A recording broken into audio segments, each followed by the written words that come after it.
Talkline Network Radio, America's longest-running Jewish broadcast network, the voice of the Jewish community. Welcome to the podcast. And now, you're listening to Talkline with Zev Brenner, America's premier Jewish broadcast on the air since 1981. And now, here's your host. Welcome back to the program. I'm Zev Brenner. It's been a while, but Councilman Kalman Yeger of Brooklyn joins us live. Councilman, good to have you back. Shavua Tov and good Yontif and good Moed. Good Moed, good Yontif to all. It's great to be back on Talkline, Zev. Thank you. Good to have you. So a lot's going on, and I know a lot of people are upset about the squad. And in New York, you know, if AOC is in New York, and certainly she has an influence on some of the races that will be upcoming in November and beyond. Some of her allies could win. Where Elliot Engel lost the seat, and now that seat belongs to the squad. So all politics is local, and while we can look at the national level, we've got to look at home, and we're sleeping.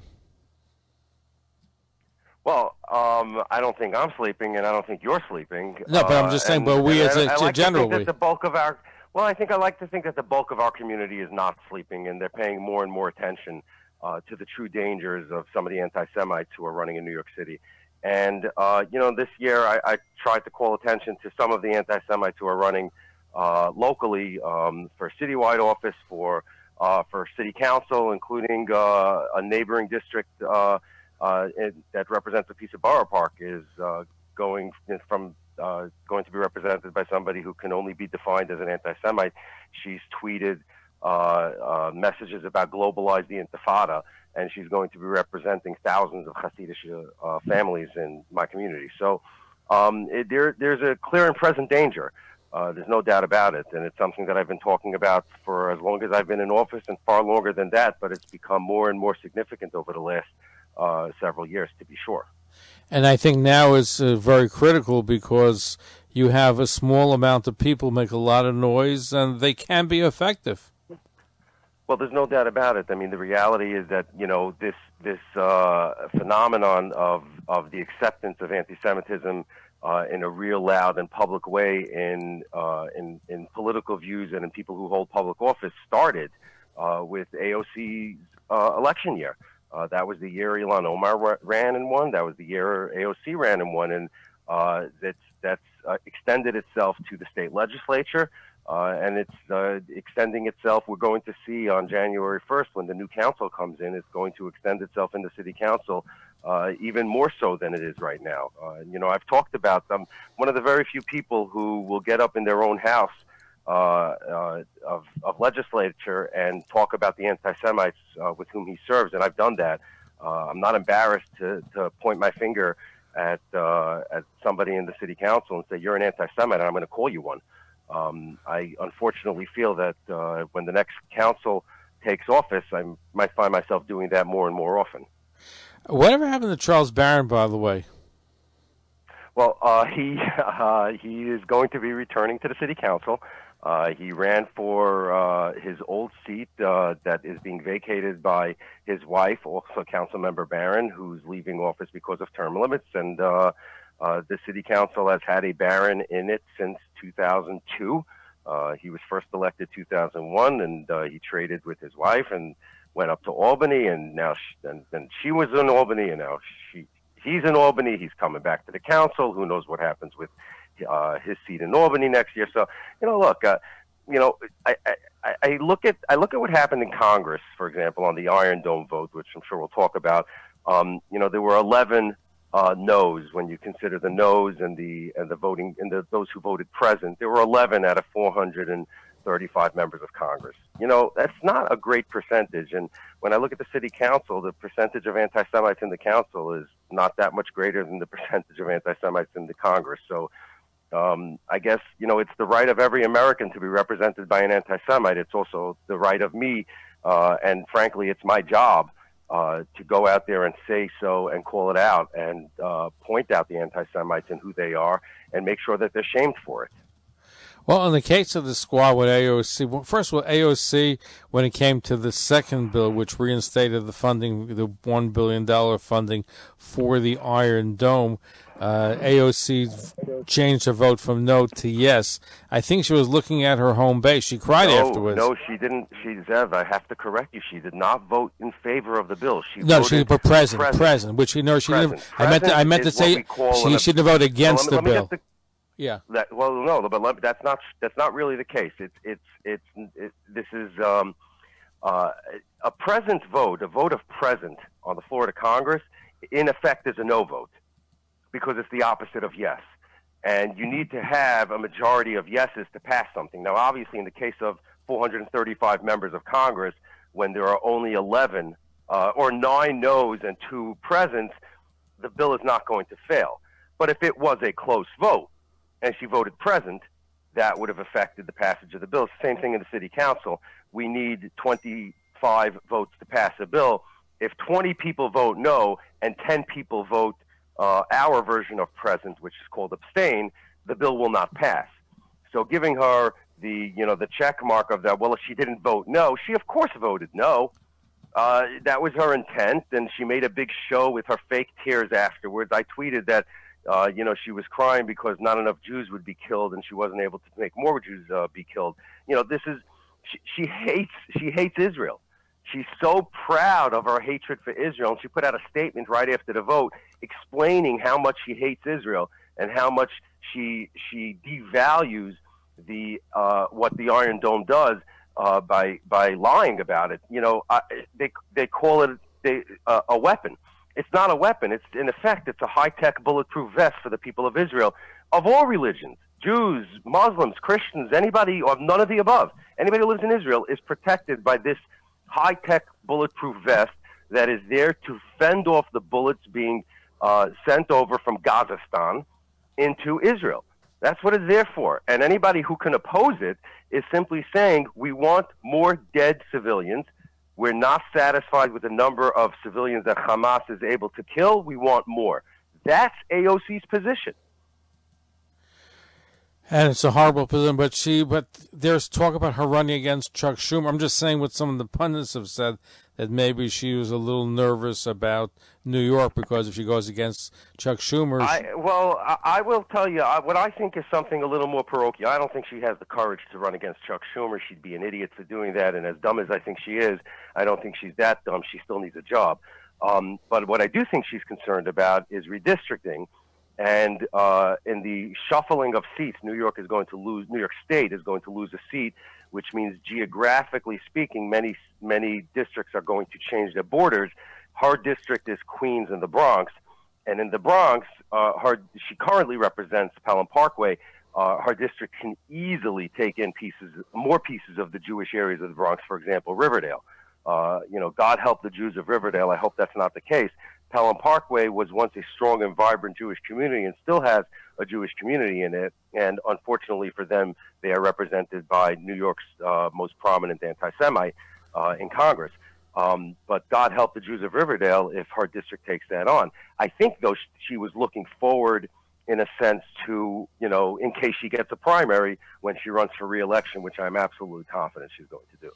Not going to run against Chuck Schumer because even in her own crazy wackadoo wing of the Democratic Party, they don't want Chuck Schumer to be challenged because he serves by being the majority leader, he serves New York politics aside in terms of your ideology. In other words, he's the most powerful member of Congress. He helps New York regardless of whether you're a conservative or a liberal or anything in between. His ability to deliver for New York is non-ideological. So I don't think she'd get a lot of support even in her crazy wing of the party. But look, Jerry Nadler is facing a challenger from the left 1 year from now. Well, Jerry Nadler did face a challenger from the left 2 years ago as well. Several challengers from the left, in fact, and he crushed them all. And that's proof once again that you could be a progressive, liberal Democrat. You could be far to the left, and no matter how far to the left you are, there's always going to be someone even further to the left. In my community, we look to candidates on to the right. I mean, we are a moderate community. We believe in the things we believe in, and an AOC candidacy wouldn't work very well in the neighborhoods I represent. But not every part of New York City, sadly, is like Borough Park and Flatbush, if only it were. By the way, mayoral race, are you supporting Eric Adams, Curtis Lewa? What's your position? I know you originally had worked with Andrew Yang in the primary season. Yes, so in our community, Assemblyman Achenstein and I, together with our community leadership in Borough Park and Flatbush, endorsed Andrew Yang for a number 1 vote and Eric Adams for a number 2 vote. Our belief being that, if our number 1 candidate didn't come through, his votes would move over to the number 2 candidate, and which the person who we felt most comfortable with being Eric Adams, knowing him as our borough president for all this time. So it worked out well because, as you know, he only won by around 7,000 votes, which means, basically 3,500 people having switched their vote one way or the other would have made the difference. I'm very proud that my assembly district and my council district were able to provide that margin of victory for Eric so that he can win that primary against, again, far left candidates who were campaigning on the notion of making New York City less safe. And so are you? So I would assume that you're going to be endorsing and working for mayor as opposed to the Republican candidate, Curtis Lewa. I want to be very clear. In our community here in Brooklyn, many people have, in election after election, for different reasons, and in different elections, different results, have chosen to vote for somebody who wasn't the Democratic Party's candidate for president, for governor, for mayor. And this goes back to George Pataki and Rudy Giuliani, Al D'Amato. I mean, there were candidates who spoke very well to our community and represented us very well in office. What I tell people is if Eric Adams isn't your cup of tea for whatever reason, even though I believe he has the experience necessary, and I believe he'll win. Democrat is going to be the next mayor. But if you don't feel comfortable voting for Eric Adams for whatever reason, there is a true conservative running on the Conservative Party line. And he's somebody who hasn't said vile things about the Orthodox community like Curtis Lewa has. And I'm not downplaying Curtis Lewa's contributions to public safety and the light that he has shined on things in the past. But the language that he's used to describe our Hasidic brothers in Rockland County, which recently came to light over the last couple of months, and these were comments that he made when he didn't think he was running for mayor, when he was simply speaking as the Reform Party's leader, the chair of the Reform Party, or whatever role he had then. Those are vile things. He was really, I don't even want to repeat them. Listen, we had him on twice. We played the tapes, and we had him talk about it. And I don't believe he's an anti-Semite. I don't like what he said. It was terrible. I don't. I did. Well, that's, I'm very, very careful about that language. The description that somebody's an anti-Semite ought to be reserved for people who have true hate and have done destructive things to our community, and demonstrably so, and repeatedly, and no matter what you say to them or how we speak with them, there's no changing them. And that's why Ilhan Omar is an anti-Semite, and that's why AOC is an anti-Semite, and there are many others that are.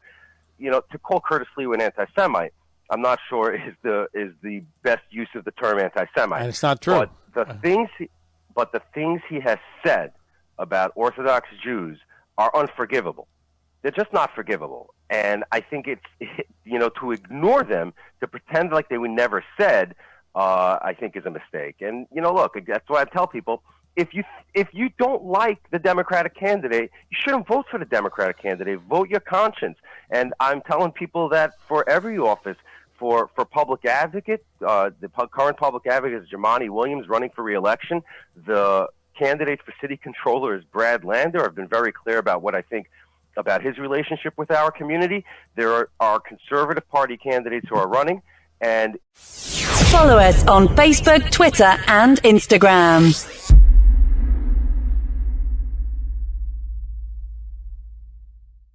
If your cup of tea is to vote conservative, vote conservative. Our guest is Councilman Kalman Yeger, and we're looking at AOC, and we'll talk about a Jewish congressman when we come back who has a bill that has more support than even what the AOC and the squad had. Talkline radio and TV with Zev Brenner is just phenomenal. Everybody concerned about the Jewish community should listen and watch. He has the best guests. He asks the most interesting questions. He's always so well prepared. It's talk radio and television from a Jewish point of view at its very best. To advertise on the Talkline network and Talkline's email and social media blasts reaching over 70,000 people, please call 212-769-1925, extension 100. That's 212-769-1925, extension 100. Or email info@talklinenetwork.com. You're listening to Talkline with Zev Brenner, America's premier Jewish broadcast on the air since 1981. Here's your host. Let's go to Moshe on the Upper West Side of Manhattan. Your question for Councilman Kalman, Yeger of Brooklyn. Go ahead, Moshe. I'm going to say I have a lot of respect for Councilman Yeger, but I have to say that his attack on Curtis Lewa tonight is really not justified. Look, support who you want to support for mayor. Adams, Yang, even though I think Adams is going to be another David Dinkins, and the Jews are going to regret voting for him in a couple of years. But Lewa, what he said was nothing different than what a lot of people think and feel, even modern Orthodox Jews on the Upper West Side and the Upper East Side, even the Yisrael Beitenu party, Victor Lieberman in Israel, about Jews should, ultra-Orthodox should work along those lines. So, and he did apologize. He said he would not have done it again. It was in the context of a political dispute in Rockland County with the school board or something there. But to say that it's unforgivable... I appreciate your point of view, but still... Mike, let me answer because we're going to try to get as many calls as we can. I appreciate your point of view. First of all, I want to characterize in a different way what you characterized. I didn't attack him. I was asked the question, I gave an answer. I will not use the term anti-Semite to describe him. I don't think people should. I think that that term is reserved for people who have a demonstrably provable history of anti-Semitism, and that's not him.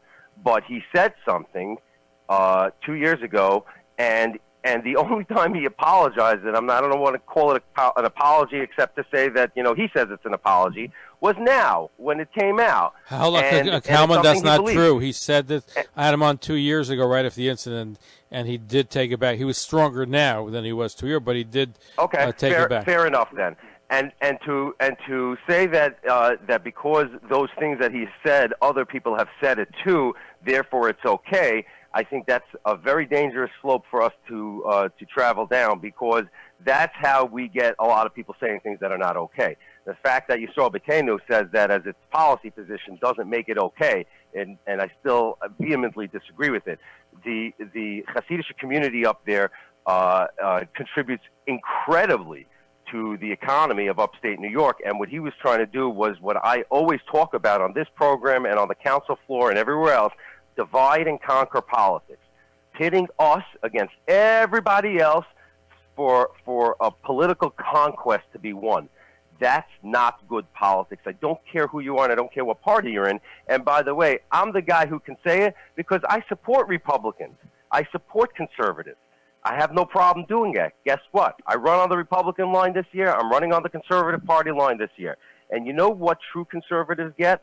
Both the Republicans and the Conservative Party endorsements. There's a reason that the Conservative Party and the Republican Party in this race have two different candidates. That wasn't the case in the past.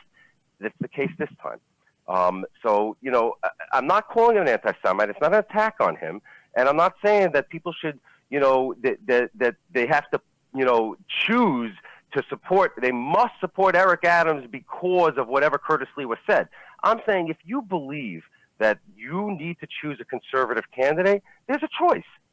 If you believe that the Democratic Party victor is the person who has actually demonstrated that he has the ability and the know-how to keep us safe, and that he is somebody who has a relationship with the Orthodox community, there's a choice. Make your choice.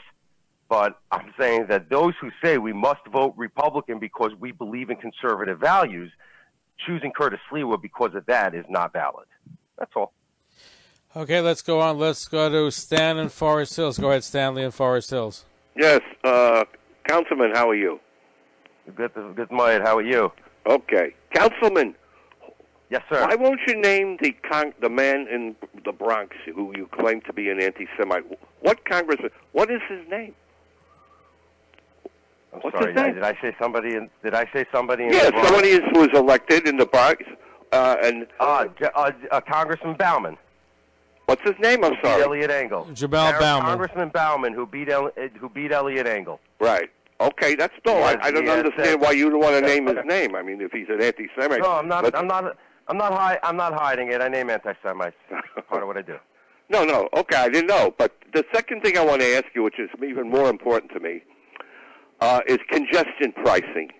I find it will be a disaster for New York. Total, complete. Couldn't agree more. Couldn't agree more. It's a Manhattan-esque policy designed for Manhattan to protect Manhattan from the outer boroughs, because in the view of the elitists, we don't belong to the entire city. We're not a part of the city. Well, what's the city council's view on it? What's the city council's view on it? Are they all against it or for it? City council doesn't have a role to play here. There are many members of the council who support it. I do not. But this is not in the purview of the city council. This is something that's being done by the state. So the city will wind up paying. Most people will wind up paying, and obviously you know that New Jersey's going to be raising fares on people coming from New York as well as Connecticut. It's a disaster. Is there any? How do we stop it? And I can't blame New Jersey not one bit for trying to take it any way they can. How do we stop it? How can we fight? How can we beat this thing? I'm giving you the answer. I think I already did. The city council doesn't have a role in it. That's my job as a city council.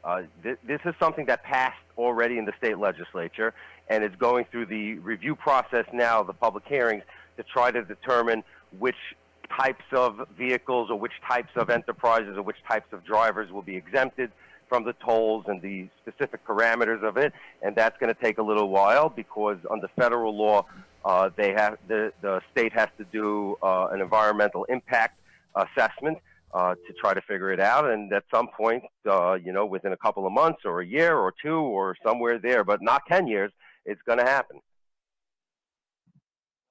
Okay, let's go to the next. Let's go to Jeff from Brooklyn. Your question for Councilman Kalman Yeger. Go ahead, Jeff. First, I'd like to say I should say Shechian is that I can actually talk to a from councilman, because in my district, my from councilman is representing the people in a prison somewhere for his misdeeds, as you already know. So that's number one. Well, number two, first of all, that's not true. He's not in prison, look, I'm not going to I appreciate your kind words about me, but what I would tell you is that when he was in office for 7.5 years, Chaim was incredibly accessible. I know, but I heard he was sentenced to 3 months. I heard he was sentenced to 3 or 4 months in jail. Is that true? Yes. Whatever. I'm here for you. Go ahead. And by the way, he was listed when he was listed. Hold on. He was listed as one of the 10 best councilmen in New York before, unfortunately, his situation. And he was an incredible leader. Somebody in the council, both the left and the right, had respect for his work. I'm not saying he didn't do it. Anyway, Jeff, go ahead. We have your last call. Go ahead. Yes. Hold on. So let me tell you something. All right. First of all, Eric Adams is a hack. He's in with Farrakhan. He's in with Al Sharpton. And that's the first thing. Second thing, concerning Curtis Lewa, who I and all my listenership friends are voting for, the same things that he said about the social conditions and attitudes of the Hasidim in Rockland County are the exact same things that we see every day in the 5 towns and in Flatbush. And if the Hasidim would pull those stunts in the 5 towns or in Flatbush, they would be given the boot. All right? So he said the same thing. I don't think there was any anti-Semitism. He was just saying the truth. But Jews can't face the truth. In some cases, I think I didn't call those words anti-Semitic. I think I called them vile, and I think they're vile no matter who says it. And I will challenge you on. Hold on, one at a time. Jeff, let's be courteous. Jeff, let's be courteous. I'll let you respond. I'll let the councilman speak. Go ahead, Kalman. Some of the most successful businessmen and enterprises and entrepreneurs that I know and the people I represent are Hasidim. And the idea that has been promulgated that somehow they are. Hold on, Jeff. Hold on, Jeff. One at a time. Nothing to do with the Jeff, I'm going to lower your microphone. This is radio. We can't cut each other off. So hold on one second. The idea that's been promulgated by a lot of people, and for some reason it's become an accepted thing to say about one particular segment of the Jewish community that somehow, in some way, they are leeches on society is disgusting. It's vile. I say it's vile, and I don't care who says it. I don't care if you're wearing a red beret or a black yarmulke. I'm going to say it's vile no matter who says it, because it is vile. Because the Hasidic community is by and large self-sufficient and incredibly hospitable, incredibly charitable, and they are taxpayers in this state just like you and me. And that's why you should vote for an anti-Semite like Eric Adams, who supports Hold on. Don't call Eric Adams an anti-Semite. Don't call Curtis an anti-Semite. Come on. The term anti-Semite for those who are actual anti-Semites. We have so many of them that we should really not forgive the term, bastardize the term anti-Semite and start using it willy-nilly. If you don't like somebody's position, that's okay. You are you don't like, Jeff, 1 second. You don't like somebody's positions, that's okay. It's fine. But it's very important to save the term anti-Semites for those who actually have been a part and parcel of plotting the destruction of the Jewish people and Jewish communities worldwide and here in New York and in my community for as long as I've been around, and there are people who actually have AOC one of them. And there are people who hold public office who do that.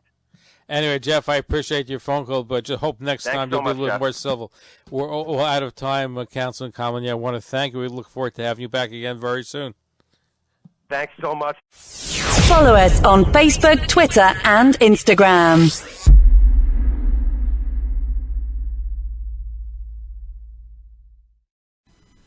Thank you for listening to Talkline Communications Network, America's leading Jewish radio and TV network since 1981. For continuous, non-stop Jewish broadcasting, please go right now online to TalklineCommunications.com. For more information on all of Talkline's Jewish radio and TV shows, please call 212-769-1925 or email info@TalklineCommunications.com.